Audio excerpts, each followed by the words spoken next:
friends.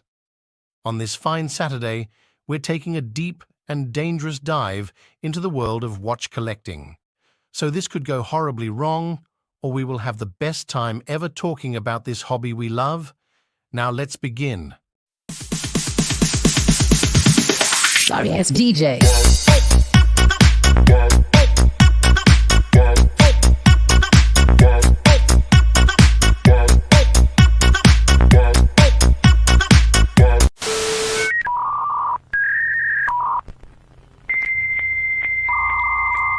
But it's in a, what am I trying to say here?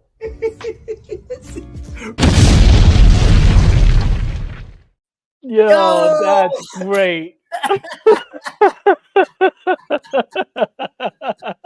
Yo, that was perfect. I was not, but you should have warned me, bro. We were on here for a couple of minutes beforehand. I was ready to come in all like, good evening, ladies and gentlemen. And then when I saw that, I was like, that is funny. What's up, bro? I want to surprise you, bro. I want to surprise you, man. Oh, it was first and foremost. And you know what's funny is because you know, doing YouTube, bro, like when you're doing your content behind the scenes, man, you had those brain freezes. Like, dude, I got so many. Like, it is crazy how many times I mess up, how many edits I have, bro. It is stupid. Yeah, but for sure. Welcome everybody, man. It's your boy Trap Vision 3D and my man Skylar Santana, man, the upcoming star on YouTube, bro. You are upcoming, bro. You are. I appreciate you, bro. I appreciate you. You came in. Man, you give me a lot of credit, man, and I really have to appreciate it because, man, coming from somebody who's been doing it as long as you have, and just the support that I've seen behind it, it's just super encouraging, man, and it aligns with the positivity that I try to replicate for the whole collection thing in general, man. So thank you so much. Thank you for having me on, man. Let's have some fun, baby. Yeah, let's have some fun, bro. Let's have some fun. So, you know what? I had sent you a rendition of the AI. So I put coffee and watch collecting, right? And it came up. No, I put Starbucks and watch collecting. It came up, it generated this thing. And I actually changed the thumbnail last minute because I was watching this show. I think it's like Watch Collecting with Dennis or something like that. And what's crazy is I saw the only reason I know about this guy. He did a video about micro brands, and I listened to the whole thing. He's like, why he don't collect micro brands and stuff like that. And I was listening to his his reasoning why. And then there was one in particular. You know how some people can just pick up one thing. He said a whole bunch, but I picked up one thing. I'm like, oh, wait a minute, hold up. So I actually did a live shortly after that one, and I mentioned in this live that I've never been given a watch, you know what I'm saying, from any of these micro brands. I pay for it myself, you know what I'm saying? But I do get, you know, that if somebody gave you a watch, just like you just did your reviews, you send them back. I don't want my decision about that watch to be jaded because a company gave it to me. You know what I'm saying? So I understand that, you know what I'm saying? Because this is serious business. I mean, watch collecting is fun. It is a personal journey, and it is, I mean, some people do it for clout, some people do it for, you know what I'm saying, to get money or whatever reasoning. This is a serious business at times, bro. And I'll say this. I took the advice of a content creator, I won't say his name, and I jumped on the Matthew Tissot watch, right? This was last year. I unboxed this watch on a live, on the Instagram live, and was pissed off with the quality of the watch. The watch didn't work right. The crown was jacked up, dude. And then I didn't even look at the comments before I bought the watch. And there was a bunch of people saying that they had crown issues. It was a blatant ripoff. And Matthew Tissot was an old brand. Back in the day, they actually made a watch for Elvis Presley. You know what I'm saying? So they have the heritage. But that watch was absolute garbage when I got it. And I was pissed off because the person that got it, he got it for free and no longer owns the watch. I think he sold it on eBay or gave it to somebody. And I'm like, see, that's what I'm listening to. That's crazy. Yeah. So, all right. Like, let's address that part, right? I think you're absolutely right, man. Like, getting a watch for free, we're human beings, right? So, at the end of the day, that's going to sway you whether you realize it or not. You could try to do the best you can to not be swayed when you are getting something for free. That being said, for me personally, I'm upright and very straightforward with them. I tell them, listen, you can send me in a watch, no problem. I'm just letting you know right now, I'm going to be very truthful with this review, whether I have to give it back or not. Now, that being said, the companies themselves should be happy regardless, right? Because unless I go on there and I completely trash the watch from like A to Z, I say that there's nothing good from the watch whatsoever. And even then, I can argue that you're still getting exposed, right? Even if I sit there and I completely take apart this watch, there's going to be somebody out there that says, you know what, I like that watch. He may not like it for this reason or whatever, but I like it. I like that kind of style, or I like the things that he's saying negatively. So I don't think that people who are doing the reviews should feel, so much pressure to say only good things about it, because at the end of the day, exposure is exposure. And, the chances are you're not going to completely destroy a watch as it is. So it's a slippery slope for real, man. But, you had that bad experience and I get that, man. But Yeah. at the end of the day, no matter what company we go with, no matter who we buy from, we could get a QC issue with the watch. It's part of the game. There was somebody on Watch Crunch that they got a Seiko and they had crown issues with it on that particular one, and they wanted out of the watch game already. They were like, this is my first time buying a watch, and everybody's talked up Seiko, but it's like anything else you buy, man. You can't be completely, burning down that company as is. Overall, you have to just do your homework. And if it's not for you, hopefully you're purchasing something that you can give back, within 30 days and stuff like that. But yeah, man, I think there's two sides to it all. You know what I mean? It is. It is. It is. I will say, let's do this. We didn't do a watch check, bro. So you go first. You go first. Ooh, all right, all right. So I just recently added this one, man, and I posted up on my Watch Crunch, and I'm doing a review on it soon. So I got my San Martin summertime vibes, man, and it was only a matter of time that I had to get this one. This one I think just came out, right? So it was just a matter of time that I grabbed me a San Martin, pretty much, because we all know the good stuff about them. We all know that they have great finishing and everything else, and Yeah. I didn't have something like this in my collection yet. And this is actually a unique design from them, right? This Yes. is not Yes. so I think this is where San Martin shines the most, for those people that don't like clomages, homages, whatever you want to call them. Now, what they got right so far from, as you can tell, is that date wheel matching the dial, man. That's huge with me right there. If they was at the 6 o'clock, it'd be even better. But I think they really like slam dunk this, man. This is definitely a summertime vibe. I got the wifey approval on top of it, so I feel even better about it. What you got on, man? So I actually have on Zellos. Yeah. Zellos, right. So here's the crazy thing about this watch.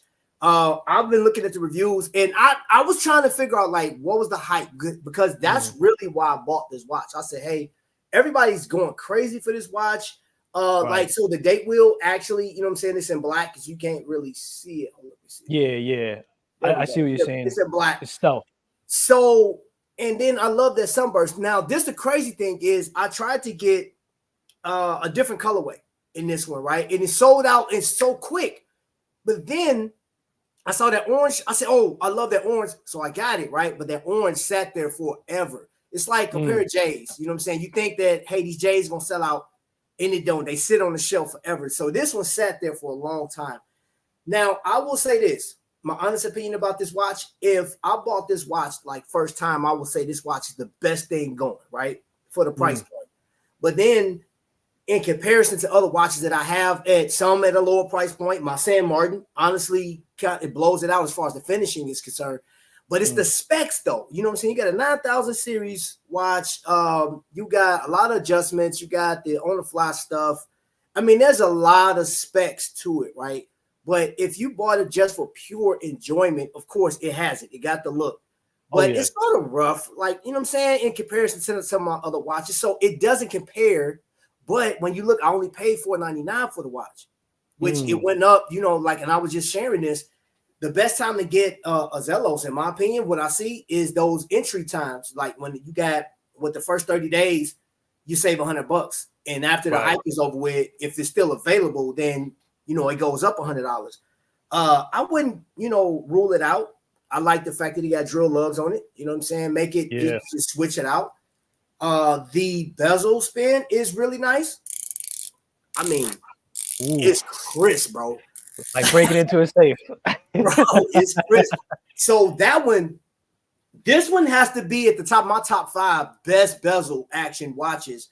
And I like it. It's a very enjoyable watch. It's lightweight, titanium, whatever the case is. I have no problem with it.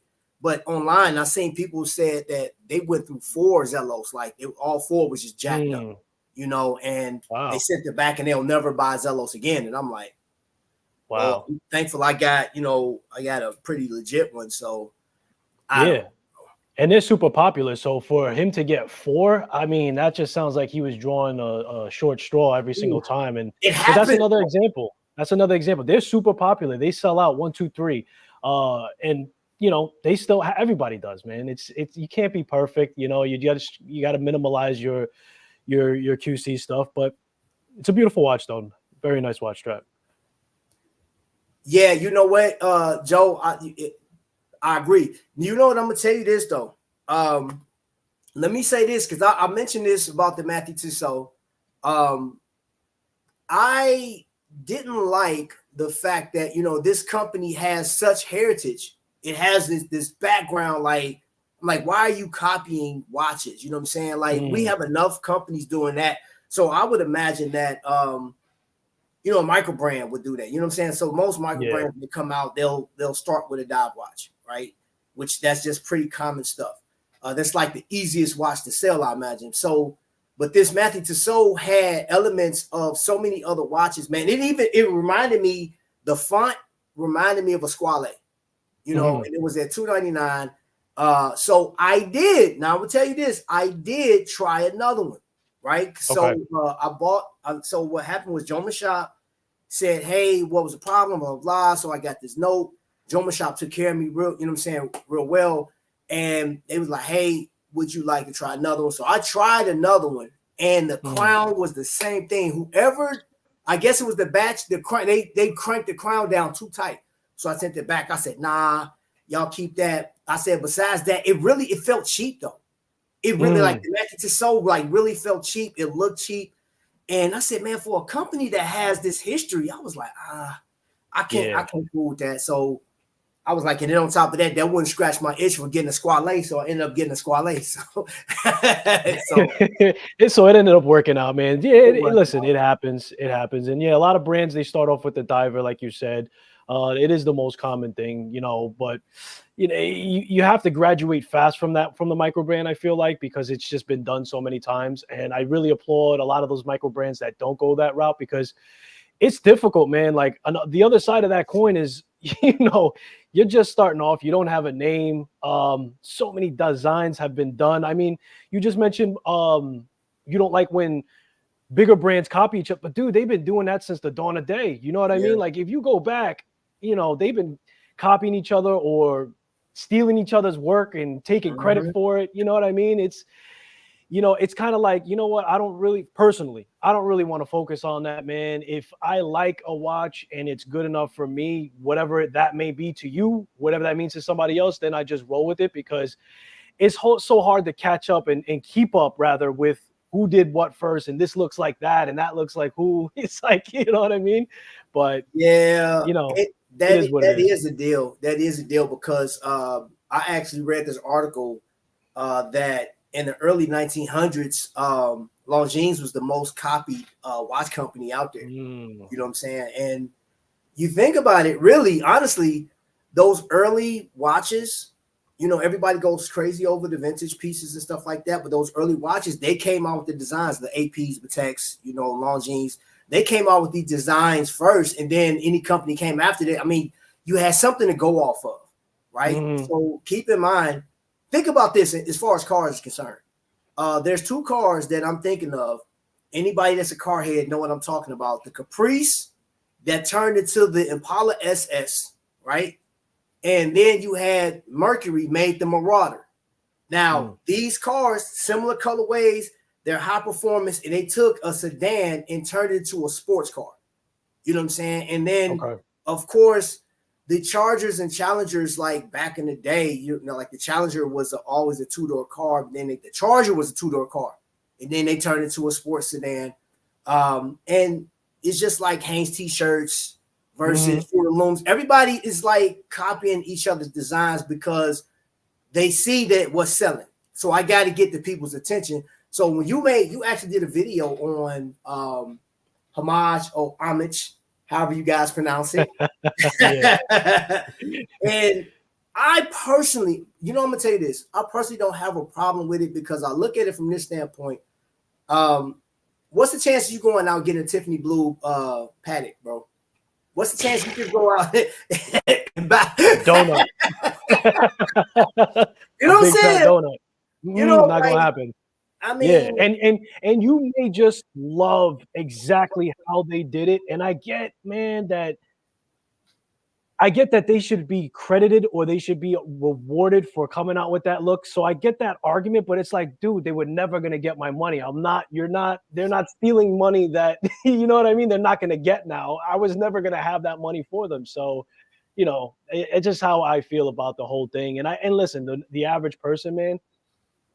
It's just like it's tough right now. You know what I mean? It's tough. Right, let's just say that. So I mean, this is very expensive hobby to have. Even if you're collecting $100 worth of watches, $200 worth of watches, that's an additional $200 to have. So it's like, let people who need to stay within that affordable range get exactly what they want, man. Even if they have to get something that's homage, clomage, whatever. You know, but we've had this discussion before on homage watches, man. I don't want to be the dead horse. But you know what? I'm gonna tell you this, and we're not. I'm gonna tell you this. I'm gonna leave it alone. I absolutely love some of the homage watches that's out there. I personally think that Sam Martin is doing like a bang up job on some of it. Plus, the one you just showed, original design, I really like that. But I just say this, man. You know, I would like encourage people that if you're looking at a lot of YouTube videos that are talking against homage watches, I'm like, hey, look, think about this. That's your journey, it's your money, your collection. That's just their opinion. I can't, like, if I tell you, hey, I don't like a watch, that's not to say, because I know that you're going to like watches that I like. I'm not going to like some watches that you pick. You know what I'm saying? And that's just the way it is. It goes back and forth. That don't mean I don't like you as a person. You know what I'm saying? Right. Yeah. It gets so thick and nasty out here, bro. I was listening. I've been listening to a lot of the YouTubers out here, man. And it seems that when one topic goes, it's like everybody got the sheet and they like, hey, pass it over to this person. And now you got 15 YouTubers talking about the same watch. And I'm like, did you guys plan this? Or like, I mean, you know what I'm saying? Because it's so strange sometimes, man. So and there's times where I will talk, because you have posted in your community tab a topic, and I was like, dude, we were just talking about that topic. Yeah. And I didn't even do, like, I was gonna do the video, and I saw that. I said, nope, I'm gonna let him do his thing. And that's all chime in. Nope, hey, bro, that's the way I operate, though. I appreciate it. You don't have to do that, man. You may do a video that's on the same subject, but you have a different angle, man. And that's into what you're saying. It's like we all like things that are different, and we all value things that are different. And that is a great thing, because the last thing you want to do, bro, is we all pull up to a watch meet or we go to a watch and wine. We all got on the same watch. Now what? Oh, yeah, it's a good watch. Oh, yeah, it's a good watch. You know what I mean? It's like, what's the story behind why you like this watch? And, you know, now you get to learn something from a company that you never would have looked at because you already wrote them off, but you didn't know some, you know what I mean? Like, everybody's going to have different information because they like different things.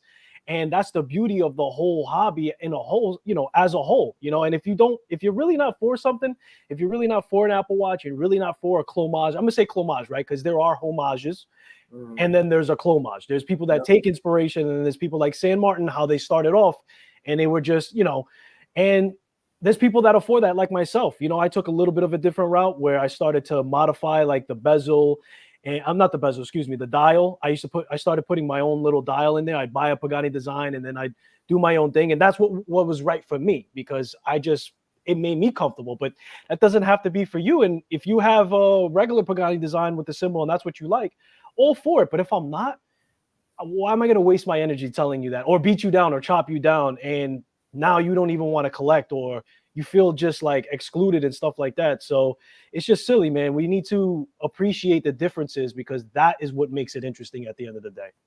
Okay. Hey, everybody in the chat, I appreciate everybody being in here. Yeah. We got Darren, we got Felix the Great in here.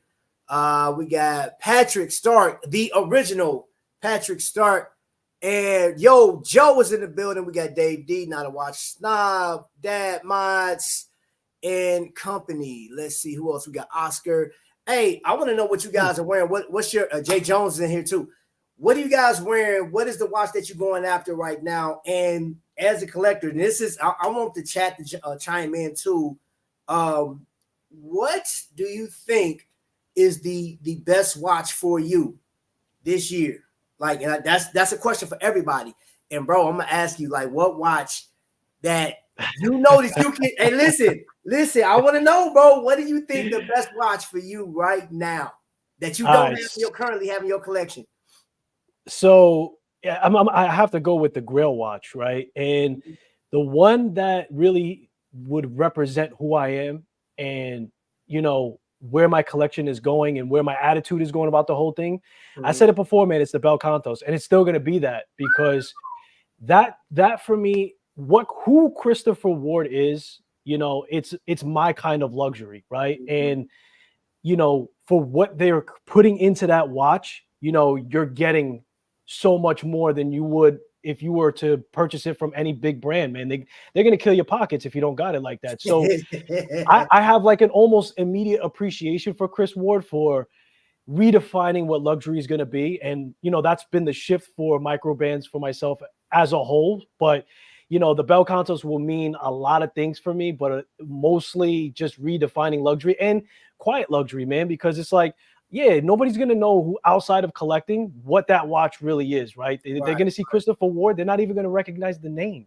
You know what I mean? But the enthusiast will know, like, oh yeah, that's a dope watch. I know what went into it. Yeah, it's a pretty penny, and it's worth being a Grail watch, which it doesn't have to be expensive to be one. But the collectors are going to really, the enthusiasts are really going to know, like, oh, okay, that's another enthusiast, and anybody else is just going to be like, what is that watch? You know what I mean? So that's for me. What about you? Listen, I'm gonna have to follow your lead on that one as far as Grail. The one watch that if I can have right now, bro, would be a Luminor, Panerai Luminor. And I'm gonna tell you this, bro. I remember the first time I seen Sylvester Stallone wear that watch back in the day. Like, I'm talking about back in the 80s, bro. Like, I love that watch, man. I remember watching what was it? It wasn't Over the Top. It was the movie. It was like he was a trucker or something like that. It may have been Over the Top, but is that the one where he does the arm wrestling? Arm wrestling, yeah. So he had that Panerai in there, and I remember I was watching it in my sister's room, and when I saw him and he walked in with his watch, I said, "Oh crap!" I ran in the room to go put on my Casio. I came back. That's cool, man. Bro, I'm talking about, man, I sprinted back in it because I kept my watch on the stand, bro, like right next to my G.I. Joes and Star Wars, you know what I'm saying? And I ran back in the room, put it back on my arm, and I'm sitting there like, yeah, I'm like Sylvester Stallone. I ain't got that watch, but I got a watch on, you know what I'm saying? So I used to do little kooky stuff like that, bro. But yeah, the Panerai will be my watch, bro. I would that watch. If I don't collect nothing else, that one watch, bro, that's it for me, man. Yeah, it's extra special that it's attached to that movie, and it's gonna really be like you're gonna really remember. It's gonna have so much feeling attached to it, man, and that's the best part. When you get a watch and you're already attached to something like that, because that's how I feel about my my Seiko Arnie. Like I remember as a kid, man. When I first saw the Predator, dude, first of all, I was very young. I'd never seen anything like that. And I was just like, whoa, he was like a humanoid alien. I'm like, because the whole movie, they didn't reveal what he really looked like. Then Sylvester Stallone was also, Arnold Schwarzenegger was like, you never seen a guy that big as well. So it was just like so many things happened in that movie. And I'm attached to that watch for that reason. So that's gonna be really special when you add that to your collection, bro. You definitely got to let us know, and you got to remember to put it in your WRUW when you get it too. Hey, bro, listen. I put this over. I was walking. I was like, oh, let me get, because I thought about you, bro, because you had put it in the chat. I said, okay, you right. Yo, Patrick I've been Stark, on it. Patrick Stark, man. He said, Santana, you rule. Oh, yes, snap. Man. Thank you, bro. Thank you, bro. Bro. I appreciate you. Hey, you know what, bro? I'm gonna tell you this. I see your channel is growing. And I can say this. One thing I do appreciate, because I watched a number of your videos.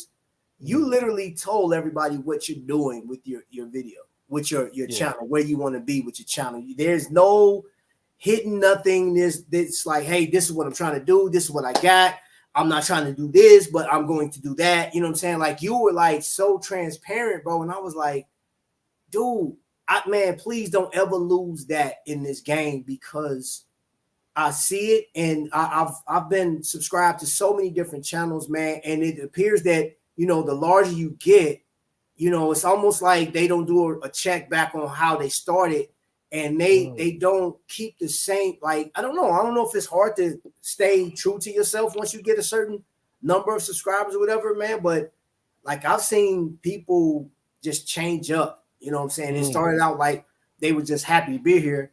Excuse me. And now it's like there's sort of an arrogance exuded out. You know what I'm saying? Because you're going to learn so much in here. You're going to be in touch with so many different people. And I could tell you, bro, like, since I have jumped into micro brand space, right? I've met some of the dopest watch creators out there, bro. You know, Laurier. You know, I got two of them here, Visitor and the Flederman watch group. Like, I'm meeting all these different people, and I enjoy talking to these people. You know, in a couple of weeks, I'll be up in Kokomo, right? And there's going to be a bunch, and this is going to be the biggest, I think, the biggest amount of people, largest amount of watch companies, independents, that's going to be there in Kokomo, which I'm excited for that. I know the military is supposed to be there. There's going to be going to be some cars, music, food, whiskey. You know what I'm saying? There's going to be a lot of stuff going on. But the overall thing is, I'm really enjoying learning from, you know, the ideas. Like, why did you create this brand? Like, what was your inspiration? You know what I'm saying? Like, that stuff, I don't think I'll ever get over that. And I will stay in love and tune with that, man, forever. Yeah, and I'm glad you said that, man, because that literally is what has changed for me over the last 6 months to 8 months. I would say it's like getting attached to the story behind the brand now. It makes things so much more interesting to not only know the story behind them, and also be able to talk to them in person. And even if you can't meet them in person, man, you could literally message some of these brand owners, because they're independent, and they'll respond to you, man. They give you the time of day. And that has made the whether I buy the watch or not, you know, like, for instance, I have a couple of watches where I'm like, I'm buying a watch from them. I don't know when. I'm waiting for the right one. Like the same thing with this San Martin. I was waiting for San Martin to make me a watch. And, you know, they're not an independent brand, but with the independent brands, like Jack Mason's definitely going in my collection. I love, and the reason why that's so is because I love them as the people behind the brand. Like, I really appreciate, I see them active in the community for one. They're at the shows, very personable, smiles, gave away a watch, you know, sat there, talked, you know, all those things. So, you know, for the buying experience has literally changed for me moving forward. And I know who I'm going to buy from. And I'm just probably, you know, I'm watching, like, I'm gonna add to that list. But it's going to be because of all those reasons that you said, man. And that makes it so much more, the experience is so much more enjoyable when you actually can know the story behind them, and just so much more fun. I'm jumping in the chat. I'm looking at what people got on. Oscar. Oh, yeah.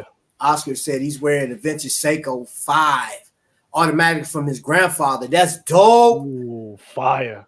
Can't I wish I had a watch. This watch hasn't been serviced. Still keeping act, man. That's crazy, bro. They don't make them like that no more, man. Everything they made back then, man, it's simpler. It may not do all the bells and whistles, but it lasts longer. Dang, bro. Crazy. Jay Jones, what you got on S1 Rally? That's phenomenal for this week because Indy 500 is tomorrow. You know what I'm saying? So that's gonna be huge. Let's see. Dad Mod said, of course, he got on something he created. And yes, hey, y'all need to go pick his channel up, man, because bruh, here, man. We're gonna talk about that. Let's get it. Let's switch a little bit. Let's switch a little bit For because sure. Let's do it. you mod watches and Dad mods Oh, definitely man. like you guys are Listen, killing the game. you can't mention me modding watches when JP's watching, bro. That's you know what I mean? Like it's like putting the little guy against the Goliath, man. But yeah, I dabble. Let's just say that. I dabble. And it's funny you mentioned that because I'm actually, before we got on this live, I was editing a video where so I made the community watch from Watch Crunch, and somebody had sent me in their watch. Long story short, the watch broke, we dropped it. The glass shattered and everything else. So I had to buy all brand new parts and put it together. But it gave me the idea. I said, you know what? This person sent me the watch back because they wanted me to change out the hands. And I said, let me make a video, man. Let me diversify. And because that's really who I am, right? Like, I don't mean to be long-winded. I'm sorry. But you did say, like, you know, you don't want me to change and this and that. First of all, I want to address that. Never going to change because I'm not doing this for the fame, glory, subscribers. I'm not doing it for the growth of a channel, right? I got my day job and I always will. This is purely fun, purely passion, and authentic. But as part of who I am and the passion towards watch collecting, I'm also, yes, I do like to take apart watches and put them together, especially modding. And I'm actually, before I jumped on this live, I'm working on editing a video where I'm recording myself doing that hand change for the person that I built their watch for. And then it's now gone. You know, I sent it back to them already. But yeah, man, I'm going to start doing some videos like that, dabbling with a couple of you know, mechanical and quartz watches of mods, some Casios and stuff like that. So really excited about that. Okay, well, you know, I mean, I ain't no Santana or, you know what I'm saying, Dad Mods, but you know, your boy built one too. You feel me? Oh, yes, your boy sir. built one too. You know Yes, what I'm saying? Hey, man, listen, shout out to Kokomo Watch Country, man. Bro, so this watch, man, like they broke it down, you know, like they asked me first, what all did you want in it? So I was like, I definitely want the Batman colors. I wanted sapphire crystal, double dome. I want AR coating, and then I wanted that shark. Oh man, you gotta get that thing to focus, bro. Yeah, hold up. Gotta see it. Get off me. Yeah, it's all right. It's all right. Put that as your WRUW. Hey, bro, I got you. So, when I was putting this thing together, man, like they were walking me through. So I mean, it gave me everything. It gave me confidence to actually get it done. Now, I did mess up the bezel, you know what I'm saying? Because like the tape, the double-sided tape that goes on it, you know what I'm saying? Like, yeah, I folded it. I said, crap. He said, no worries, I got you. But you know, he did the screw test, right? So those little screws, you take the tweezers and like put them on the head or whatever. So I was just practicing. He was teaching me how to practice with the tweezers, and you know what I'm saying? So I was like, okay, cool. And I got it, man. I was there for like maybe 6-7 hours, man, just doing this build. And they were giving me the philosophy behind building, and then we tested it. We did the water test, the pressure test, or whatever, 200 meter. And cool. Bro, it like I did everything. And he said, what type of bracelet you want? I was like, let me get that one right there. And nice. I absolutely enjoyed this whole build, man. It was really nice, man.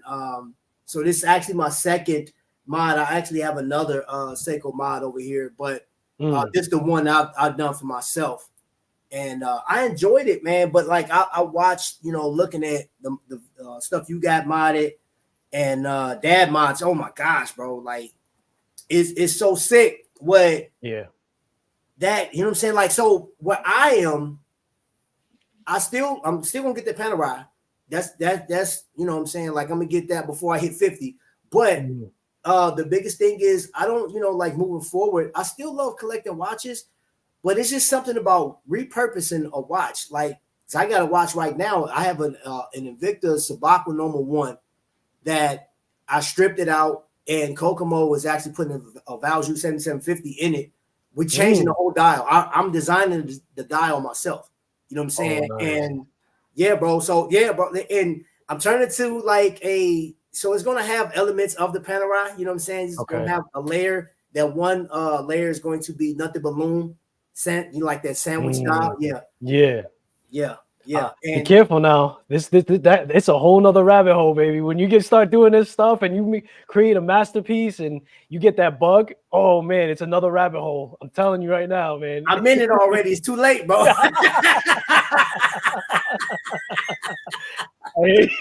I hear you. But it's a lot of fun. Listen, anybody that's listening that haven't done any kind of customization, even if you do an easy setup, like you do it a DIY, do it yourself kind of thing, it's a lot of fun.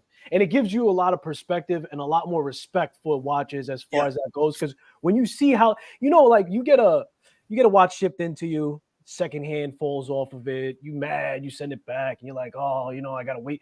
But then when you have to put a second hand on a watch and you're like, oh, okay, it's not that easy. And this is a really fragile part. Now I kind of understand why it fell off my watch during transit, so it gives you a little bit more perspective and it gives you a little bit more patience when it comes to, a watch altogether. But it's also a lot of fun, man. When you put that watch on and you built it, you extra proud, Hey, what do you say? We want the collab with Teddy Bulbasaur. What? Teddy B? No way, bro. That guy's on another level. Yeah, I can have a conversation with Teddy B, man. I'll just see him be sitting there like, Yeah, that's that. Yeah, bro. Nah. Yeah, that man's sitting down with Kevin O'Leary, man. What are you gonna say to that guy? Now, I will tell you this. I let the cat out the bag. I'm actually going to drive out to a store because it's like 2 hours, 2.5 hours from my house. You know what I'm saying? So I am going to travel up there because the thing about it is, that's where I'm at right now in this journey as far as YouTube is concerned, is I'm trying to go to every event that I possibly can. And I want to bring people along because I was listening to the guy, Dennis, right? Watching with Dennis. I'll get his channel here in a second. But he's in Kansas. And there's no watch events going on around Kansas. He's going to have to travel to get to where he needs to see, you know what I'm saying, like these major watches and stuff, man. And I've been saying this. If you are within an hour, I would even say 2 hours of the watch event, and you love watches, it'd be so worth it to just drive out there and spend the day. You know what I'm saying? Like if it's a 2 hour drive, you don't want to get a hotel, get there early, man, and just come on back. You know what I'm saying? Get you about 2 hours will do you just fine. Yeah, that's enough to get your back hurt a little bit. You know what I'm saying? Because I'm serious. Because you walk through, you're looking down at everything, and you're talking to the people. You're walking, you're looking down, you're picking up watches. You may be shaking hands or looking at people's wrists. It is such an amazing time, man. And I was talking to Rich Park from Minutes and Hours. I think he does a phenomenal job. Now I've been to Wind Up. I love Wind Up.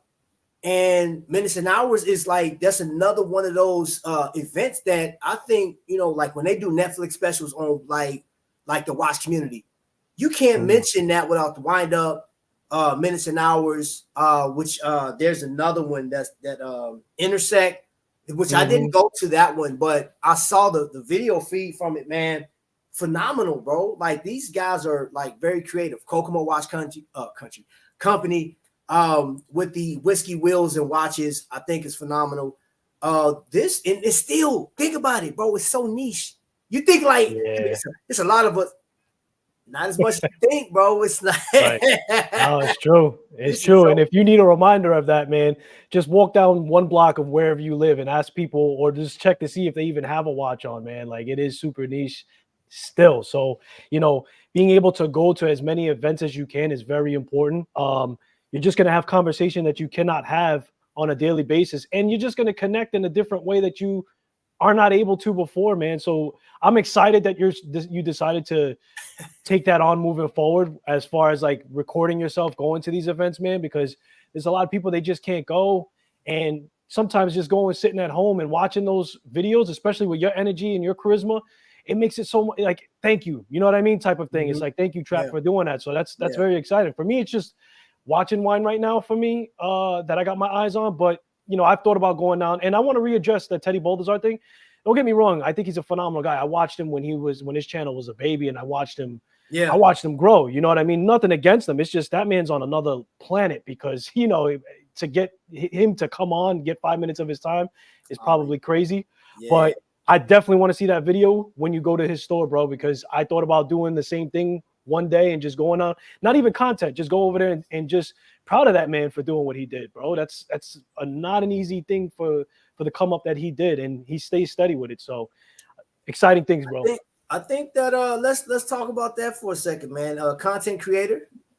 So I look at it from this point of view, man. Like, we're going to be critical of a lot of things we do, from movies to Marvel right now, Disney, like right. The Superman costume that they had, that's been going viral. The Me Too movement, the woke now, all this other stuff that's been going on. We're very critical of every topic, everything we do. But let's go back to when Jody from Just One More Watch started. I remember watching his very first episodes, or go back 10 years from TGV, you know what I'm saying, the Urban Gentry. And then you go to Teddy Bulbasaur, man. And all of these guys started out with this hunger and just this passion. You seeing it, and it just grew.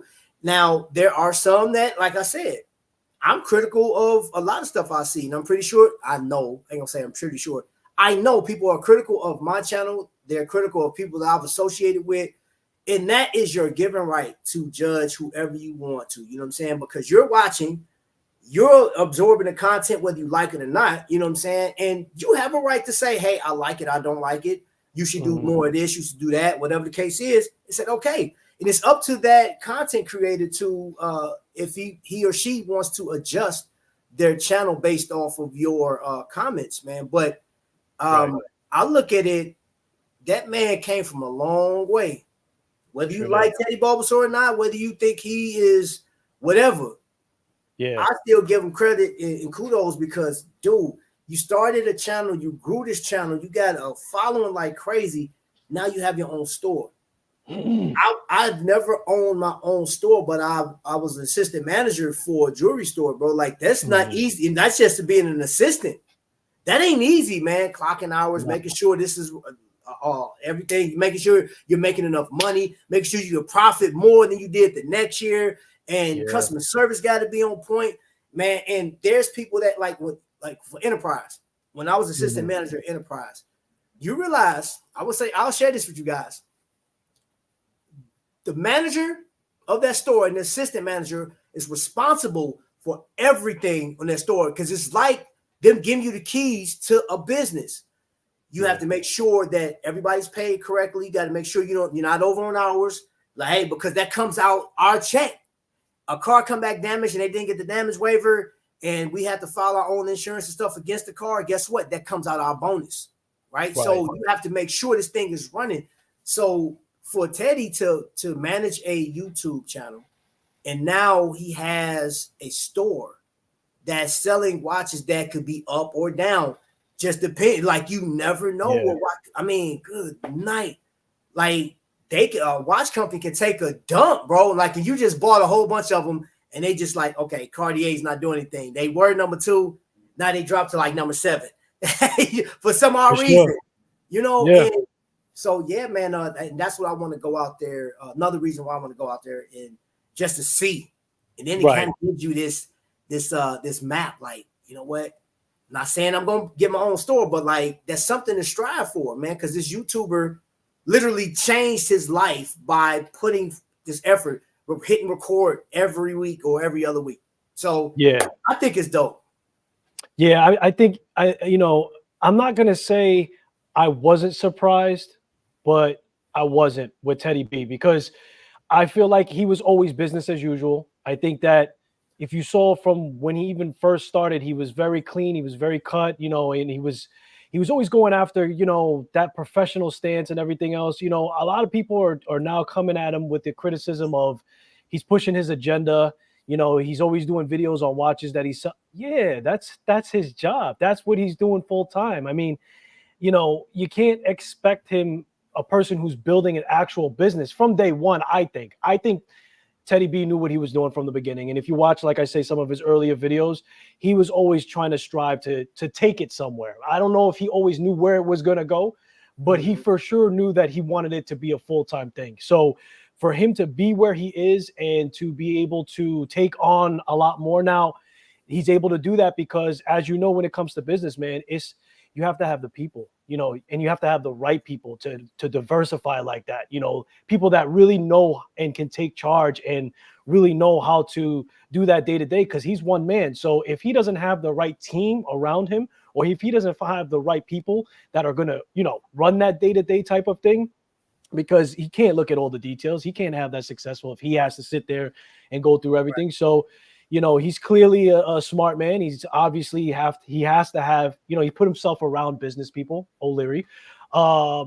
So, more power to him, man. And I think that's where he was wanting to go from day one, so I'm not too mad about the way he's structured himself, because at day's end, he was going for that route and he has to, make money. So that's how he has to move. Dad boss says, "It's who you blow." He said, "Oops,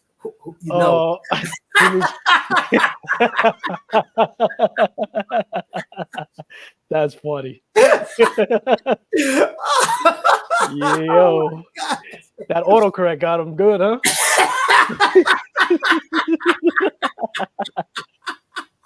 What are you gonna do? Oh my gosh, man! Oh man, that's good. That's funny. So, bro, let me ask you this, man. While we got people in the audience and people watching on their YouTube TV, thank you guys for watching on YouTube TV as well. Appreciate you guys. You mentioned on your video, for the people that didn't capture it, what is your goal for you being a YouTuber and a watch collector at the same time? Yeah, my wife turned to me not too long ago and she asked me the same question, man. And my goal is to, I guess, inspire. Like, the reason why I even decided to hit record, I think it's a lot of events that led to it, but ultimately I just felt a lot of energy, a lot of passion, because you can't just turn to anybody and do it. Maybe it's part of needing that outlet, because she was tired of hearing about it. She's a wonderful woman and she tolerates a lot, but she has limits. I think at this point, dude, to be honest with you, I'm just trying to share the love and the inspiration and, have somebody feel like, I could go home and I could turn to this channel where this guy's just talking to me like a friend, instead of trying to sell me something or pushing an agenda, or this is his full-time career, so he's got to say this and he's got to do that. I'm not controlled. I don't have strings. I never intend to ever have that. I'm always going to have my daytime job. So my goal is just to share my journey, and hopefully that elevates somebody to connect with that journey that I'm sharing, and therefore they're able to just vibe and just have fun with it. And that's pretty much it, man. It's just it's very simple, as far as that goes. And I'm curious for you, bro. I'm curious what direction, because you've been on here for a minute now, so has your direction changed? I know your focus a little bit changed, but what I'm gonna ask you the same question. Like, what is your direction moving forward? So moving forward, bro, no secret, man. I want this to be a safe haven for people to come and enjoy watches. I actually like the marketing end of what I do in advertisement, because I've dealt with so many different companies and meeting people. I really want to meet as many people as possible in the watch game, and one of my goals, bro, is to break through the BS. Because I haven't been welcomed in every circle, and I doubt that I will be welcomed in every circle. But when I have my military uniform on, I can go where the heck I wanted to, right? And you got to respect the people. They may not have liked me because of the color of my skin, but they definitely respected that U.S. Army. And I felt that there is a missing link, and I can find that link. Now, of course, everybody's not going to go for that. I had a guy. Really, I'm gonna tell you this commenter, and they may be watching now, told me last year that when TGV came to Indiana, this commenter said, you switched up from Invicta just to put on for all of these rich people. You know what I'm saying? I wasn't true to myself. That's what he said, right? And that comment didn't even make me mad. I laughed because I was like, oh, really? So that person has the credit of some of my motivation now. You know what I'm saying? So where that person meant to, I guess, like hurt me or talk about me, you really motivated me to actually say, hey, you know what? I am going to go in these circles even more, because I remember turning the camera on me and saying, hey, even though I'm amongst all of these people with the nice watches, I'm still an Invicta collector. I remember turning the camera on, and that's documented. You know what I'm saying? Like, the word, I'm going to tell you this, bro. And I'm telling you this based on the numbers. If you are a channel that's primarily talking about any other watch, but then you do an Invicta review, you will, like, YouTube will actually push your channels like even more. You know what I'm saying? So I've seen non-Invicta reviewers get more content like out there. You know what I'm saying? They'll get more people watching. You know what I'm saying? Regardless. I believe that my first three to 4 years of talking about Invicta really like kind of shortened my attention span, I guess, if you will. It wouldn't allow, like, YouTube wouldn't push it out there because I'm promoting a brand that is shunned in the community. You know what I'm saying? Because like, hey, okay, we'll take a pro diver. We'll take the pro diver, the 1953, or a regular, the 9937 OB pro diver. But you talk about a Venom, a Magnum, when anything else that's 56 or 70 or 95,000 millimeters, nope, we're not taking that. We're not taking it. Get them off the stage, boo. And I had to work through that, man. So to answer your question, the long way around is my goal is really to break through those barriers, bro. And yes, I do want to turn my channel into something that is reliable, to where if I say, hey, go check out my man Skylar and check out like what he has to offer. Like if you started a business through the channel, whatever, or go to Dad's Mods. Like, I like to be that information center because I was doing that in the Army. Like when I went overseas, bro, like, okay, I don't want people to just think that we were over there with carrying rifles and we shooting at everything. I went over in a diplomatic form. Like, we were talking to people. I had to learn how to base myself on like their religion, and not so much like I took their religion, but I had to respect it. You know what I'm saying? And learn how to move.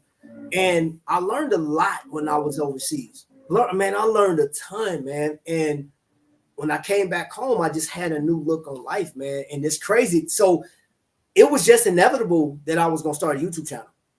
Right. It was inevitable. You know what I'm saying? Shout out to my man Tony Woe for, like, he encouraged me. He said, bro, he said, look, you love watches, go talk about it. Talk about it. And I just said, okay. I pressed record. And I remember my very first video was cold outside. It was actually Veterans Day 2018.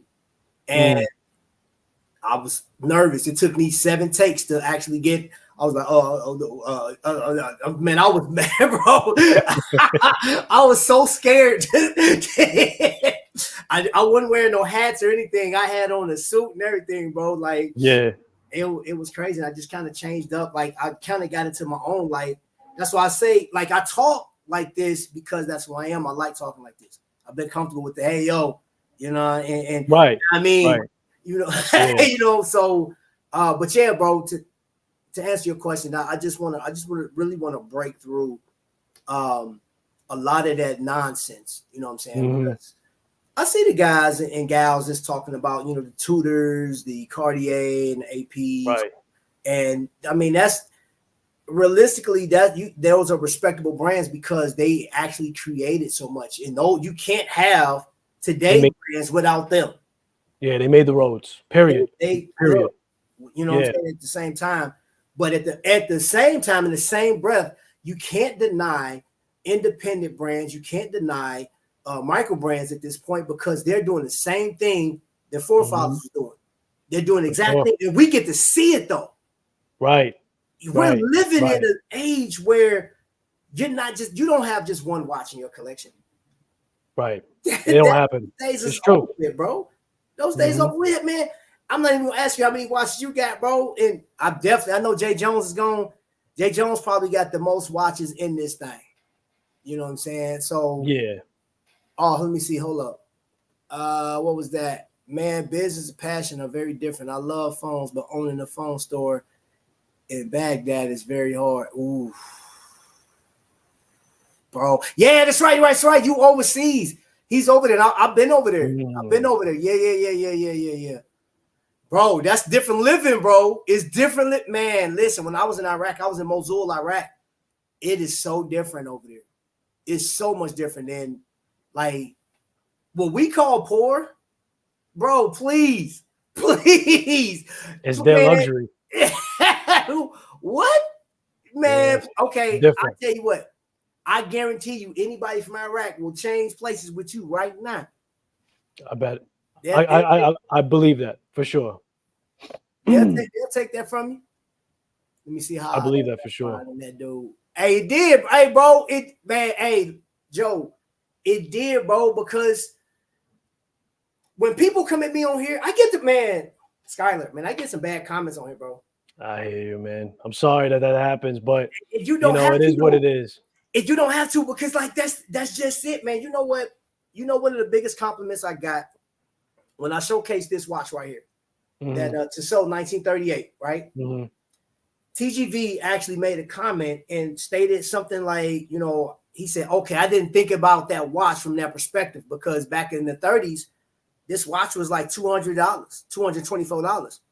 And the average family in America was making, depending on where you lived at, you were only making, actually the average white family was making about $1,100 to $1,300 a year. They couldn't afford that watch. You know what I'm saying? But then you have some people that were more wealthy that was making about $5,000 to $6,000 a year. They can afford that watch.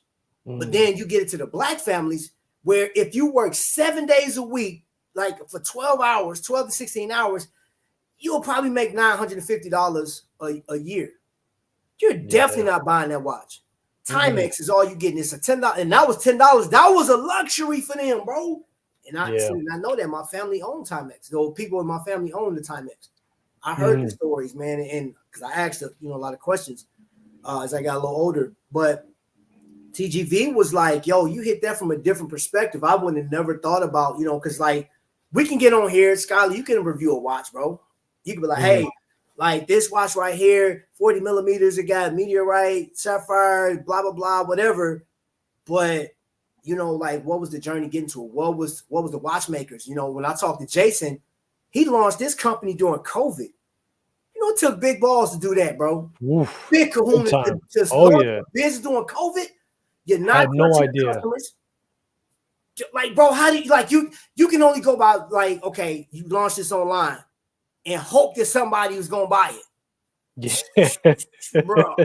I know. And when I found that out, man, I saw you when you did the interview with him, and like that's so crazy that he had the audacity to do that, man. He had the courage to do that. It's very, very impressive. And there's a lot of more impressive stories out there with people with the independent brands as it is. So it's very interesting to dive into some of that. But Trap, I'll be honest with you, just to go back, something stuck in my mind that I couldn't get past is like, like I would implore you to not worry about any of the algorithms. You have, what do you have? 2,000 subs, bro? That's 2,000 people. That 2,400 people. That's 2,400 people that religiously watch you, that follow you, that watch all your lives and everything else, man. That's already a lot of people. It's not a numbers game for me. It's quality over quantity at the end of the day, dude, because you may want, let's put in this perspective, you may want 100 independent brands to show up to a show, but half of them don't even want to talk to you. What was the point of having them there? You know what I mean? Like, right. I don't worry about what YouTube's agenda, because YouTube's agenda, YouTube's a business, bro. They just want people that are going to be locked in. And if the masses are going to be locked into the bigger channels because they push other agenda, you don't always have an enthusiast watching that person. You got to understand that. If a person that has 1 million subs, Teddy B don't have 1 million enthusiasts that are sub to him complete, right? There's people that kind of like watch talk and this, that, and the third that are sub to him and maybe are not going to watch him for every channel, but they feel like he's the best person talking about it. So when I feel like watching a watch or watching a channel, I'll watch him. You know what I mean? And I'm not throwing shade, but what I am trying to put across and make sure you get what I'm saying is that it's about just the quality of people that are following you, and who cares about what that number lands, bro? As long as you're sticking to your mission, as long as you're staying true to yourself, and you could go to bed at night, that's what matters the most, bro. And that's how I'm moving right now with this. Guy the Lion, yeah, he's second that. Worry about numbers will make you go crazy. Just keep doing what you're doing, tribe. It fall into place. Hey, you know what? Let me say this too. I developed some great relationships, bro. Like the gang up there, Kokomo, Trifecta watches, man. And this is crazy. Is like when I recommend people to go to Trifecta, he's new, bro. Like he's 3 years in, right? So your first year, you're just trying to get the brands in. You're trying to get established. You got the loan out for the business and all this other stuff. So now you got to make money. So that next year, bro, it's like, it's not all. I guess it is all or nothing, because you can like fail that first year, bro. Like if you don't make a profit, or at least make enough to pay back just to be in that space, man. But after I talked to Jake and Mark, I was just listening to them talking, and I'm real big on how people greet me, bro. When I called, like we talked on the phone, man, and I'm gonna tell you how courteous this guy is, both of them. When I say, hey, yo, or I text him like, hey, bro, I'll be up in about an hour. Let me go eat breakfast. Let me go do this. I want to just see what you got new. He like, all right, cool. As soon as I walk inside the building, bro, he got my show playing, right? Customers in there. And when I walk in, people looking at TV and they look at me. They say, wait a minute, this the dude that's on TV? Is that you? Yeah. Like, yeah, that's me. Well, what do you do? I'm like, I'm a YouTuber. Oh my gosh, man, you like watches? And we're sitting there talking, and that right there, adding to your question, bro, I absolutely love talking to people about this stuff, because you get more than just watch talk. Man, I sat and talked to a guy that just bought a $20,000 Tag Heuer Tourbillon, $22,000. And I found out that back in 2011, when I was on duty, this is right when my grandmother passed away. I helped set up the range for some civilian to come out there and shoot his long rifle. And it was him. Like we were talking, saying, I used to go to Atterbury and they did this. And I was like, when were you there? He was telling me. And I was like, that's funny, because on this day I was setting up. He said, oh yeah, you guys were on this range. I said, yeah, I set the range up for you. That's I had crazy. to write talk, but he was like, I was like, yeah, you came in a pickup truck in this, man. It was hilarious, bro. Like, you know what I'm saying? Yeah.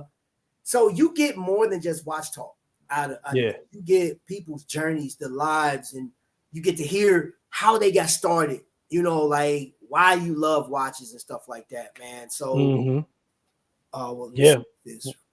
Which is way more important. Rose is in the building. Thelonious Monk. I absolutely love that title, man. Thelonious Monk. That is so I don't know. Every time I see that, like that is so hard. All right. What's going on? Welcome in, y'all. Teddy is what the watch world wants people to think watch collectors look like. Hey, and you know what? I'm glad you said that. Bro, hold up. I want to show you something. I mean, I don't know about look like, but they all like a lot of them. And you said this earlier, Trap, but they sound alike, man. Like one thing will happen and it's just like boom, boom, boom, boom, boom. They're all talking about the same thing. What you got over there? So this is a magazine that got all these watches in it, right? And this, the crazy thing about it is this is the first magazine that I looked at that was so diversified. Hold up, where was it at? Oh my gosh. So of course you got Liz Taylor in there. So you got your celebrities, right? You got, you know what I'm saying, the watches on that side. But then if you turn to the back of this thing, like towards the back, they let you know before you go, this is our target audience. So you may see your representation character up there, your AI character, which I'm gonna tell you this. Ain't got no light skins. Ain't got no Chris Breezes over there. Hey, bro, listen, bro. Yeah, they don't. They like, you gotta fall in where you fall in. So there you go. So this guy went to the school of Teddy Bulbasaur right there. That's Teddy Bulbasaur. 100%. That's on the money. But you know the crazy thing is, everybody wants to see themselves in something. When you go to a movie, and I know, and I'm not trying to get off topic or cause any trouble, but I remember how people in the comment section of that Ariel Disney movie, the Little Mermaid, they made her black. And one side was like, why did you change her to black? Why did you do this? The other side was like, why don't you accept it? And blah, blah, blah. And there were some valid points on both sides. But this one thing I will say throughout that whole thing is when you are used to a character, right? If your favorite character, that's like, I'm done with G.I. Joe. And I'm gonna tell you why I'm done with G.I. Joe in the movies, because they made The Rock into my absolute favorite character, which is Roadblock. Roadblock was not The Rock, bro. And the way they made Rock, they killed Duke off in the movie like a scrub. Flint was a bum in the movie. Like it did not contribute to their attributes at all. They were absolute trash. And The Rock is one of my favorite people, hands down. I've watched The Rock career. I love a lot of the movies. Some of the movies that people didn't like, I actually watched them in Doom. I thought, you know what I'm saying? It wasn't like the best movie, but they had The Rock in it. And I was like, yo, I'm a fan of The Rock, bro. You know what I'm saying? But it was that out of all the movies I've ever watched of The Rock, it was when they took The Rock and put him as Roadblock. I said he does not match the character. He's not true to that character. And Roadblock does not come out on top like that. He's always a role player, right? And I get it. And then on top of that, he was dark skinned, so you whitewashed him. You know what I'm saying? Like, get out of here with that. Now I know with like Rock descent, you know what I'm saying? Like, but still, you can't take the character that you're used to and change it. So I'm not gonna say I was on the side of people that was mad that the Little Mermaid was now black. Like, but stop you trying too hard. Like, you don't have to diversify. Like, put people where they need to be. You don't need to have a black Ariel for this movie. You don't. Make her, the woman, the way she was supposed to be. How I grew up watching Little Mermaid was a little white girl. You know what I'm saying? Like, it is what it was. Wrong with that, right? Like, come on, bro. Like, and again, hey, listen, man. And it's not even about color sometimes too, man. Because I know you're a fan of the Hulk and you watch the whole Avengers and everything else, man. I was fully disappointed when they were fighting Thanos, man. Yeah. And he got locked into Bruce Banner, like he couldn't change anymore. And I'm like, why are they making the Hulk like having mental issues and he can't come out? And so it was my favorite character, and I couldn't see him the whole movie except for the first 15 seconds. Where he was giving it to him and I was getting all excited. I was like, oh, that's my guy. He's giving it to him. And then that was it. He just took a whooping and couldn't come out the rest of the movie. So changing characters, I get it, man. Like, you could disappoint a lot of people, you know? Man, and look, my two favorite Marvel characters in life, Wolverine and the Incredible Hulk. And Robert, I'm sorry, they didn't have any white beard men in this book. I'm sitting there looking through like, man, please, let me find some older white haired man in here. I can't find it. This is how it is, man. That is how it is. No Chris Browns and no retired. Let me stop, man. I don't want to get canceled before I get started. Hey, bro, listen. Oh my gosh, bro. I'll say, oh, okay. So we got the Penguin before he got mutated. That close enough. Got a little bit of everybody. Yeah, got a little bit of everybody in there, man. And then like that, they got Citizen, man. But you know what? I think everybody's well represented somewhere. You know what? Robert Wood is the man on one of these channels, though. Like, I think it's the Watch Colony or whatever. Bro, I hear his name so much in one of these lives. Like he's in right there, Robert Wood in the chat. And I'm like, yo, that is so crazy, man. How you're well regarded. That makes, and I've never met you. One day, maybe I'll get a chance to meet you, man. You seem or sound like a great guy to be around, man. Because these people are talking so highly of him. And that's another thing I want for the channel, bro. I don't never want to, you know what I'm saying? I've always want people to feel comfortable with being here. I don't want to, you know, I was listening to a live and they were talking about Archie and Tim, right? And I guess there's a show going on in London or overseas or something like that. And I don't get into their beefs whatsoever because I'm definitely not the part. I'm not that guy. I'm not a part of what they got going on. You know what I'm saying? But I just hear people talk so bad about Archie and Tim Wright, bro. And I remember I think it was 4 years ago, I had made a comment in Archie's comment in his thing, man. And I'm talking about his goons attacked me, bro. Oh man. Really? Yeah, they went in on me, bro. And I'm sitting here laughing. I was like, y'all are a bunch of keyboard warriors, bro.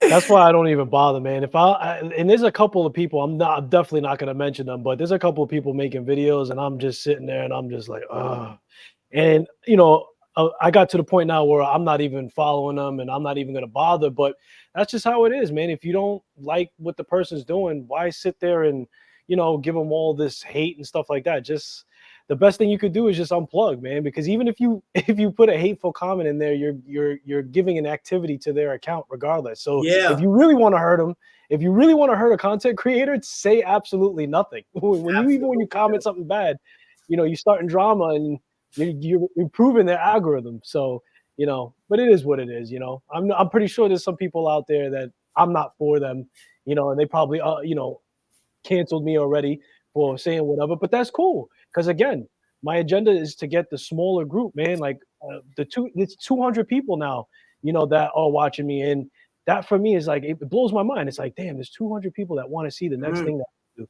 How amazing is that? You know, and that's enough for me already. So, you know, whatever it goes from there. Now, the only thing that I would potentially be interested as far as the growth goes is that, you know, you just, if you want to be able to borrow people's watches to be able to put that kind of content and kind of reviews, and that's not the only thing that I would have to do to move forward with my content, but you know, it is a business and they're looking at you like, well, how many people are going to see this video? You know, like I'm sending you a watch, whether they have to send. Now, I contacted somebody and I didn't think about this, right? Like, you probably experienced this too. You're like, what's the big deal to just send me a watch that I'm going to send back to you, right? But now some of these places are overseas. Some of these places have to pay duties. You know, they don't know you if you're going to really send it back. How long are you going to have the watch? What condition are you getting it back?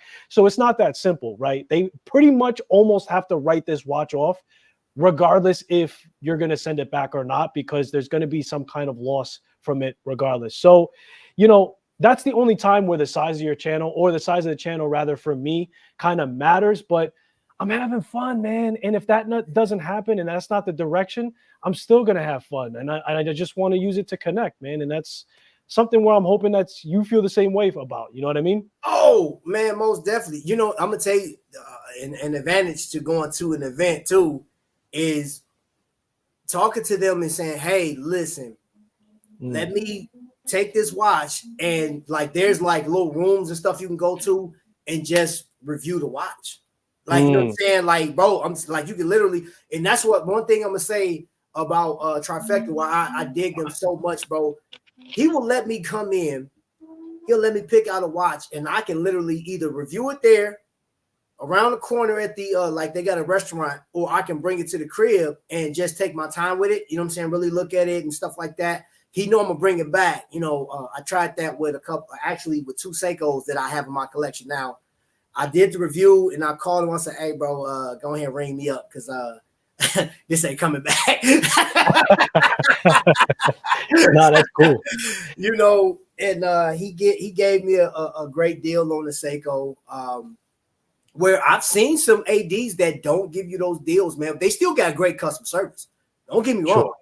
You know, and I would still buy with them, you know, but I just know going into it, you know, it's like, okay, I have to come up with at least 98% of it because they may give me a deal. You know what I'm saying? Because I'm going to ask for it. Right. Hey, please, ladies and gentlemen, if you ever go into an AD, do not be afraid to ask for a discount. Right. What's the best price? Please do not, because I get it. When you're looking down, you see the price. You don't see, it's not that Invicta marketing. All right. It's not like, hey, this watch is $19.95, but you can get it today for 16 cents. It's not like that. But don't be afraid to go into an AD, look at the watch and say, I really like this watch, man. What is the lowest that you'll take for this today? Is there any discounts on this watch? You know what I'm saying? You can ask anyway, but like you have to, because when you think an authorized dealer, you're like, man, they're authorized and they have to make their money. Don't worry about all that. Don't worry about all that. Just go in and say, whoever's dealing with you, if they really want your business, I've done it. I've been in there and it happens. Like they'll say, hey, you know what? I can only take 10% off of this. Okay, cool. You know what I'm saying? So that's up to you, because hopefully before you went to the AD, you did you shopped. That's all I'm saying. I hope you shopped. Now, if you just want the experience of going to an AD and you're willing to spend a little more for that watch, that you can get it possibly cheaper from another source, keep this in mind too, that some of these gray market dealers, their warranties aren't as good as an AD because they don't have the manufacturer's warranty on it. I'm just putting that out there to you. And if you read through the comments like Joma Shop, they have, like, say, for instance, you buy a Seiko for $150, and let's say the Seiko fails. They can literally say that, like, it was user error, you wore out, you probably set it wrong, or you damaged the movement, and they don't have to take that back and give you your money back for the watch. You know what I'm saying? So you'll be like, well, what's the point of the warranty then? But again, keep that in mind. I was looking at those articles where somebody bought and it was actually two people bought an Omega, and both of them, two separate instances, the movement failed within a certain time. And Joma Shop didn't honor, because you know how much that costs, bro. Like, like to repair your man, bro. Yeah, so Joma Shop was like, you only paid so much for the warranty, bro. See ya. You gotta be careful, man. But yeah, going to your point, you may feel like walking into an AD and saying, they got to make their money. They also have to make their relationships, right? So they also have to work with you on pricing. They have to spend more time with you. They're putting in work, and they're also just as invested, keeping you coming back. So yeah, man, definitely. I haven't done that yet. I think that's a very good point, Trap. I need to get into making some relationships with, just some local guys and stuff like that. I made some business cards for myself for when I do have that kind of conversation, and they can just have my, way to connect with me and get back to me and stuff like that, just to make myself look a little bit more polished and presentable. But, that's something that I need to do local around me, man. And, Joma Shop, actually, where they are located, it's not that far from me, bro. They're in Brooklyn, I believe. So, that's a hop, skip away. So I may even go over there and see what type of timing is with them. But, at the end of the day, diversifying in that way and definitely getting an AD relationship is very, very nice. And to the effect where they'll let you just borrow the watch freely, and you're also promoting them. So one hand washes the other. So that's a great experience that you bring into us, dude. And with the lives as well over there. It's really been enjoying that.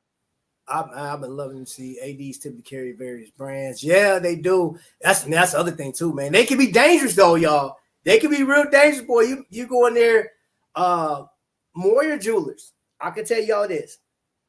You guys have seen Moyer Jewelers, but you haven't experienced. They have a scent machine in there.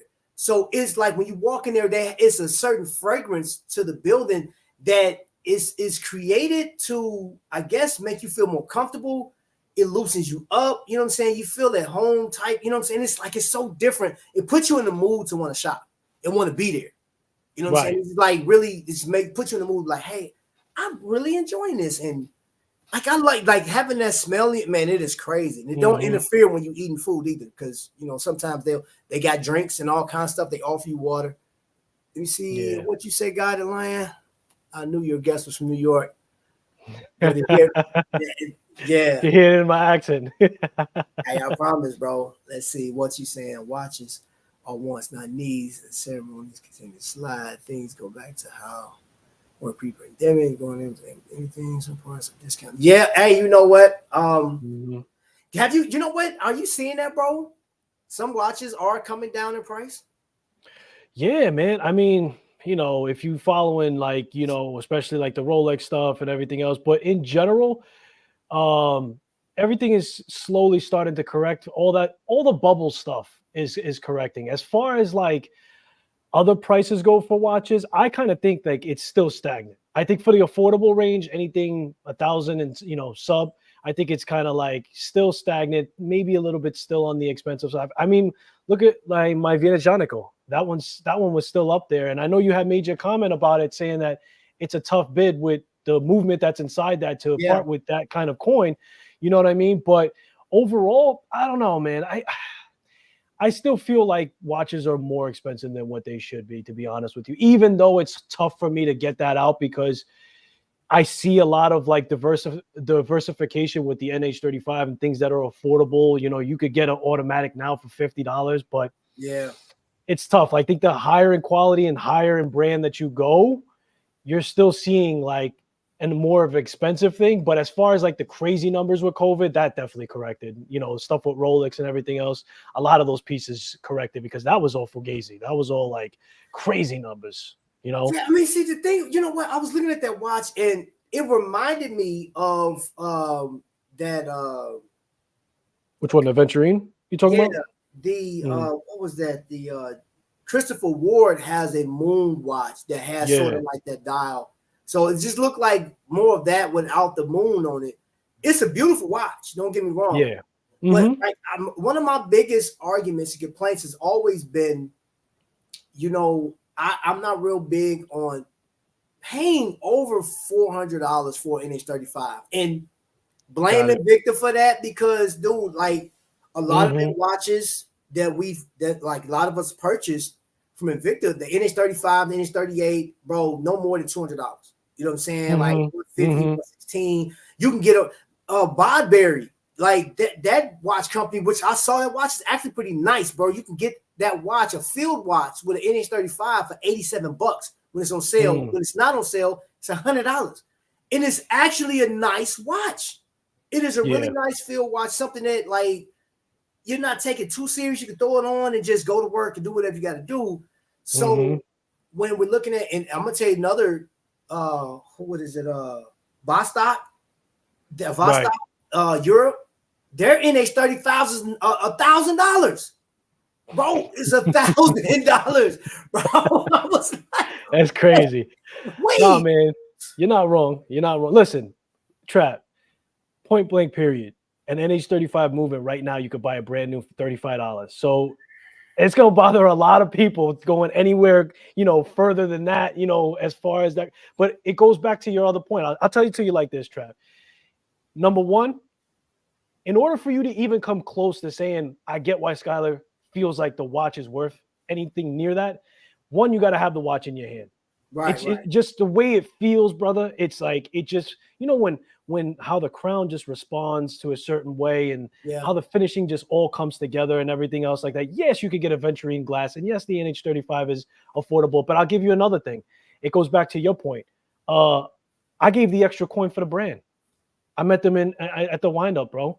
It's like when I heard the passion behind it, when I interacted with them and they had that kind of, that care, type of feel, that quality service of interaction and just having that excitement. And then even through the buying process, now that was a gift, but my wife even said, bro, the owner contacted her himself and was like, hey, want to make sure you got the watch, want to make sure that you're happy with it. And oh, by the way, let me know if your husband likes it, everything else. So from beginning to end. So at the end of the day, I was okay with saying, this watch is a little bit expensive, but sometimes you got to pay a little bit more and value other things other than the movement. But at the same time, dude, if you're like, no way, I'm not paying that much for NH35, you're still valid because I completely understand, dude. Like I just said, I just gave you a whole reason to do it. Now I'm going to give you the reason not to. It's $35, that movement. Right. You know what? But that's that. Bro, let me just, I'm going to piggyback on you real quick, and I'm going to show you 3 watches. I'm going to show you 3 watches. So first, we're going to talk Nomadic. Okay. All right. Then we're going to talk Jack Mason. All right. Zenea. Yep, I know that watch too. All 3. I've talked to the creators of all 3. And I can tell you without a shadow of a doubt, customer service, like you said, the story behind the watches, talking to them, being like, and I've got a chance to talk to each one of these people, and even with this one, so more than anything else, when I quoted the price of what this watch was, so it was like it was under $800, but because I got the bracelet, it pushed it over 800, right? Okay. But you still get like a discount with getting the bracelet at the time of purchase. When you look at the specs, you get it through all the stuff on there, right? I could throw every spec at you. I could throw when it was created, what goes into it, the hardness, the 1200 Vickers, all this stuff. But when I saw the watch, I absolutely fell in love with it because the white with the black contrast on it, it looks so rich to me. And I just like so I'll try it on the root beer version first, right? And I like that. And I didn't get it. I passed on it because I wasn't really there to buy. I just wanted to observe. Understood. And I was sort of like it like you started to live rent free in my head, like, man, that was a really nice watch. Like, he was asking, and you get a discount when you buy from the shows and stuff like that. If you guys don't know that, you go to an event, they give you like 10, sometimes 20%. Depends on who it is. So a year goes by and I decide to get it, right? I was in a position to get it. Same thing with this Zanea, just listening to the story, listen to everything. So to your point, until you get these watches in your hand, and this one is $1,100, right? So you think, man, that's a homage to like a 1950s Rolex or a Tudor. I don't want to, like, I'm not going to spend that money on it, right? And you may be right, you know what I'm saying? Because two of these watches have Sellita base movers in it. The other one, the Jack Mason got a Miyota 9000 series. And at the end of the day, I love the way each one of these feel. I don't regret it. I like them. So would I tell you to go out and buy it? I would tell you to go out and try it out, see if you like it. Shoot, even if it came down to you say, yo, Trap, I'm not in the market of buying it, man. Can I borrow that for a second? I'll ship it to you. You know what I'm saying? So you can see it for yourself. But in the long run, the long term, it's really up to what they say, beauty's in the eye of the beholder. So I'm not going to shortchange that watch that you did. I personally don't, because I didn't have it in hand. That could have changed if, like, I go to an event and I'll get in hand, like, ooh, wait a minute. Hold up. This feel good to the touch. I'm like, how much you want for this? And then I started thinking, like, man, this should probably go with my and what I got back there, I got some J's back there these to go with. You know what I'm saying? I got some black and purple J's. You start figuring it out. You know what I'm saying? Like, 'cause that's what I do, bro. I start, bro. Look, I got shoes. I start pulling out shoes real quick, bro. Like, oh, this will go with that. Like, so I got that from Long Island. I got 4 pair of shoes that go with this watch. Oh yeah, the J's, right? Everything, bro. Like, I plays no games with it, man. But at the end of the day, yeah, I do agree with you, bro. That is a tough sale when I'm looking at it. I'm like, NH35. I know. And listen, man, I absolutely think the watch was worth it. But I even said it in my video. I'm like, yo, I'm just letting you know, Venezia, that's going to be a tough sell for a lot of people. You might do a little bit better doing this, that, and the third. But that being said, man, they got me when I saw this watch, I was like, I fell in love with it. But you have to see it. Now again, that's tough because not everybody can make it to the show, touch and feel, stuff like that. So I definitely understand exactly what you're saying, man. But Jack Mason does a great job, man. I remember the first time I seen their watches. See, Jack Mason, you gotta see that watch live. Like, I can't even explain it, man. The way they do the setup, the display, man, their watches just look wet, man. They're just like shining, they're glycerin, they're just playing with the light. And when you touch them and when you feel them and when you really dissect it, it's like, I know I might get canceled for some people, but it's like almost like I got a Tudor right now. I'm holding a Tudor right now for 1G. You know what I mean? Basically. So, you definitely got to pull up to these shows, and it's a blessing because, like you said, you could get the discount, but it's exciting, man. It's exciting for sure. I'm definitely gonna get me a Jack Mason down the road for sure. I have to. Okay. So I think at this point right now, people have a better understanding who you are. And if you guys are not linked in with my man Skylar, bro, you have to go check him out, man. Because I'm one, bro. You talk about my energy, man. Like, I'm sitting there looking like, and you come in so silly with your stuff, man. You get the smiling and everything, bro. Gotta have fun, bro. Just having fun with it, man. I'm just having fun with it. That's it. I don't want to be serious. That and I love that, bro, because we can't take it too serious, man. So I'm more ecstatic that there is now your show is different from mine, but we are similar in our energy level and our passion for like what we do. You know what I'm saying? And I'm like, yo, I don't see it that often, you know, because like these other guys, this is business. It's business as usual. And I don't ever want to get to a point where it's not fun. You know what I'm saying? Like I don't want to get to a point where, you know, and I love spreading information.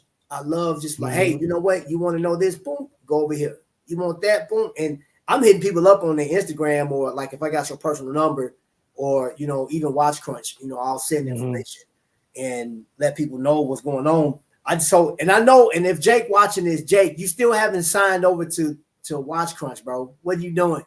Ooh, what are you doing? What are you doing, bro? You know what I'm saying? Like, I mean, missing out. You missing out, bro, because you get to share your store with the crunchers, bro. Like you could do it, man, bro. You're watching so much information, man. Like especially these independent brands that are on there, dude. It's like you're pouring your heart and soul into doing these shows, which is very important. But you have such a plug right there in your hands. Like you could just put a post. Hey, what do you guys think? Now everybody on Watch Crunch is a watch enthusiast, so right there they're gonna give you all that information that you need and stuff like that. Matter of fact, I had one person hit me up, man, and I appreciate the love and support. And I guess I made this person feel like he could come to me with this question. He was like, look, I got this amount of money. You know, what watch do you think I should go with? And I said, can I be honest with you? And this is typing it, but I'm like, that's such a loaded question. And it would be irresponsible for me to just throw a bunch of watches at you just because it's something that I like. I don't know where you are in your journey. I don't know what you have in your collection. I don't know your age. There's so much more information. I said, if you want, I said, this is the path I'm on, independent brands, but I can't even tell you which way to go. I said, make a post about it. Let that jog some ideas for yourself. But, you know, I'm not on here trying to say, well, I know all the answers and I have them. No. I would never do that. And it's like, I'll give you whatever information, or I'll take you as far as I can take you responsibly. But, you know, I can't give you an end all be all type of thing, man. That's a loaded question. And that's too crazy for me to try to pick that out for somebody. You know what I mean? Bring up the BK movements.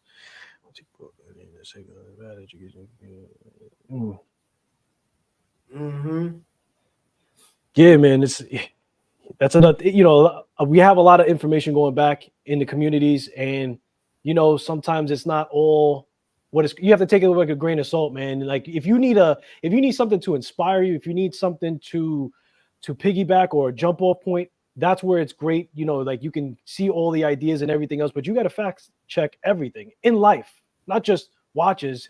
You got to fact check everything. But going back to what you were saying, Trap, like, yeah, man, if you're not on Watch Crunch, and especially if you have a business, man, it's like you have so much perspective on people who are collecting that can just give you the breakdown and give you all that information you need as a business to then take back and improve or change or tweak or push. Maybe you're doing something right and you're not pushing hard enough. You know what I mean? So, you know, there's a lot of companies doing the right thing on Watch Crunch and taking advantage of that. And if you're a watch enthusiast and you're not on there, try it out. That's all I'm going to say. A bit of acquired taste. That's true. You guys are like hitting it on the head in the chat, man. Bro, you know, at the end of the day, everybody's different. You know, like me and Magnum Vic was talking about the what was it? The Rhonda movements, the Z60s, you know, all of the movements that Invictus used over time. And he made a valid point. He said, man, you know, I'm sick of people, you know, criticizing stuff that I'll post or talking about like, well, that watch has a cheap movement in it. He said, I've seen some luxury brands use some of the movements that I have, and those luxury brands get, you know, like hailed as being one of the best. I said, bro, that's going to always be. There's nothing you can do about that. You can't change it. I said, man, and the thing about Vic, he has a private account, you know what I'm saying? And I guess somebody came in his chat and was asking him, or criticizing him. He got a co-worker that's criticizing him. And I'm like, hey, man, you know what? At the end of the day, you're not going to change. You shouldn't change up the way you collect watches because somebody don't like it. No way. I'm not doing it, you know. Bro, I'm staying with my glycines. I'm rocking those. And the glycine, I don't care about it being, I think, honestly, people are missing out because when they find out that glycine is owned by Invicta, they're missing out on a very phenomenal watch. I mean, this watch is well constructed. It's still Swiss made. But what does that mean anymore?